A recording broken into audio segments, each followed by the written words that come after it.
Friends, तो इस video में हम बात करने वाले हैं एक डाउट जो कॉमनली क्लास 10 के इलेक्ट्रिसिटी चैप्टर पढ़ते वक्त आता है।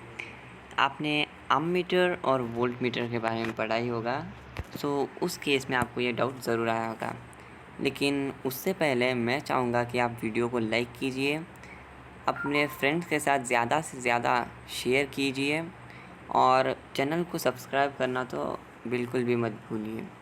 सो चलिए सब्सक्राइब कर लीजिए। उसके बाद चलिए अब हम देखते हैं कि क्यों अमीटर को सीरीज़ में और वोल्ट मीटर को पैरेलल में कनेक्ट किया जाता है।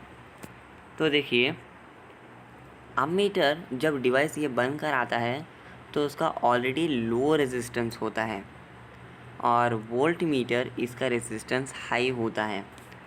यानी कि अमीटर को अगर हम सीरीज़ में लगाएंगे ना, सो इसका रेजिस्टेंस बहुत ही लो होता है, इसलिए एडअप होने के बाद भी हमें उतना फ़र्क नहीं मिलेगा। लेकिन वोल्ट मीटर डिवाइस जब बनकर आता है तो वो हाई रेजिस्टेंस वाला होता है और पैरेलल में कनेक्ट करने के बाद उसका रेजिस्टेंस कम हो जाता है। ये हमने सीरीज़ और पैरेलल कनेक्शन के वीडियो में बात किया था पार्ट 3 सेक्शन में। सो अगर आपको नहीं समझ में आ रहा है तो पहले आप वो वीडियो देख कर आइए। सो अमीटर को हमेशा सीरीज़ में और वोल्ट मीटर को पैरेलल में कनेक्ट किया जाता है। ये क्यों? चलिए इसी का डिस्कशन करेंगे। चलिए सबसे पहले हम देखते हैं कि अमीटर को क्यों सीरीज़ में कनेक्ट किया जाता है। सो सपोज़ में हमने अमीटर को सीरीज़ के बदले पैरेलल में कनेक्ट कर दिया, कुछ इस तरह।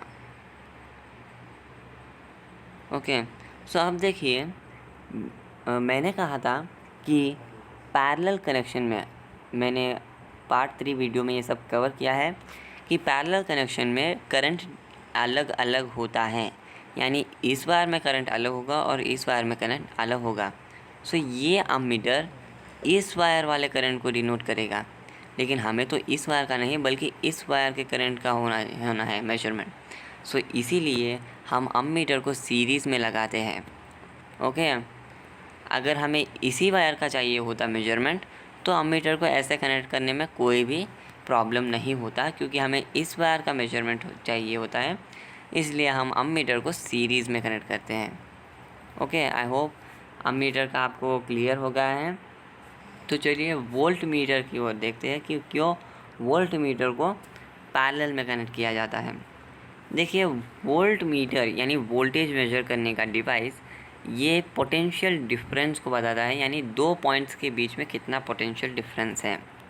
सो हमें कोई भी दो पॉइंट्स के बीच में अगर पोटेंशियल डिफरेंस चाहिए तो हमें उन दो पॉइंट्स पर रख कर वोल्ट मीटर को मेजर करना पड़ेगा, यानी कुछ इस तरह। ओके, अगर हम उसे सीरीज़ में लगाएंगे तो वो कहाँ का वोल्टेज बताएगा, किन दो पॉइंट्स का वोल्टेज बताएगा, इसलिए हम उसे सीरीज़ में कनेक्ट नहीं करते हैं। ओके, सो क्योंकि हमें देखिए रेजिस्टर के अराउंड का वोल्टेज चेक करना है तो हम इजीली उसके दो एंड्स पर इसे रख देंगे और वोल्ट मीटर हमें बता देगा। वही अगर हम सीरीज़ में कनेक्ट करते हैं तो हमें या तो यहाँ कनेक्ट करना पड़ता, लेकिन इससे तो कोई भी रीडिंग नहीं दिखाएगा, क्योंकि ये तो किसी भी दो पॉइंट्स पर नहीं रखा हुआ है ना। सो इसीलिए वोल्ट मीटर को हमेशा हम कनेक्ट करते हैं पैरेलल में। सो आई होप ये क्लियर हो गया है। और एक ख़ास बात ये है कि अमीटर जब बनकर आता है अपने आप में ही लो रेजिस्टेंस वाला डिवाइस होता है और वोल्ट मीटर हाई रेजिस्टेंस वाला डिवाइस होता है। पैरेलल में रेजिस्टेंस कम हो जाता है और सीरीज़ में रेजिस्टेंस एडअप हो जाता है। सो इसीलिए अमीटर क्योंकि रेजिस्टेंस बहुत कम होता है तो रेजिस्टेंस एडअप होने के बाद भी ज़्यादा फ़र्क नहीं आता, इसीलिए इसका मेजरमेंट मोस्टली एक्यूरेट होता है।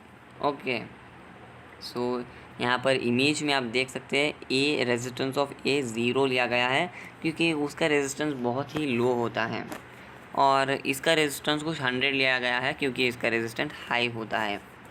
और एक और बात कि बैटरी के पॉजिटिव टर्मिनल से वोल्ट मीटर का पॉजिटिव टर्मिनल होता है और नेगेटिव टर्मिनल से नेगेटिव। अमीटर के केस में भी सेम है, बैटरी के पॉजिटिव से पॉजिटिव और नेगेटिव से नेगेटिव। सो आई होप ये सब क्लियर हो गया है आपको। सो अगर आपको कोई और डाउट है तो आप कमेंट सेक्शन में हमें बता सकते हैं, हम आपका डाउट क्लियर करने में सभी कोशिश करेंगे। सो आई होप ये वीडियो अच्छा लगा है। अगर वीडियो अच्छा लगा है तो प्लीज़ इसे लाइक कीजिए, अपने फ्रेंड्स और रिलेटिव्स के साथ इसे शेयर कीजिए और सब्सक्राइब करना बिल्कुल मत भूलिए। Thanks for watching the video.